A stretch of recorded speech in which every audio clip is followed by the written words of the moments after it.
really hard winter for most of the United States, the idea of warm weather and putting away the snow jackets is a blessing. An industry that goes hand in hand with warm weather and summer is ice cream, with rising costs for ingredients and, of course, that minimum wage discussion we keep having. How does the U.S.'s first ice cream franchise plan for all this? Joining me now, Carvel's president, Scott Carvel. Thank you so much for joining us. Hi, Melissa. It's a pleasure to be here. The rough winter, and I'm glad you brought ice cream because I'm eating that as soon as we're done.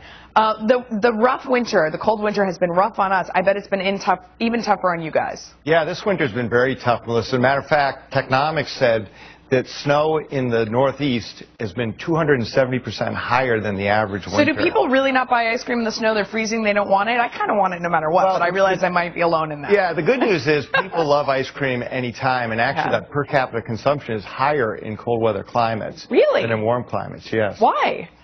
Just people love it. I think it's warm, it's satiating, it makes people feel good, and it's a chance to enjoy. I don't know if you heard our minimum wage debate at the top of the show, but this has got to be an issue that hits all your franchise owners. Yeah. How do you feel about, raising the minimum wage? What would it mean for your franchise owners and your workers?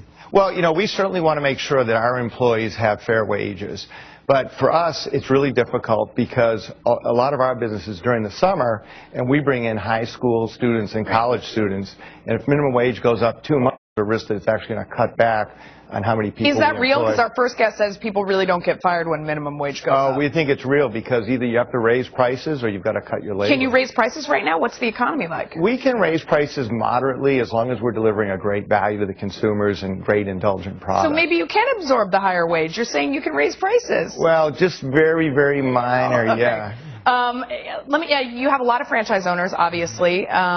This is really the future of this country as so many jobs disappear. How are you seeing more people come into the franchise business right now? Yeah, we love the franchise business model. Carvel is 100% franchise. We have 400 locations. And Tom Carvel was the first to actually franchise back in 1947.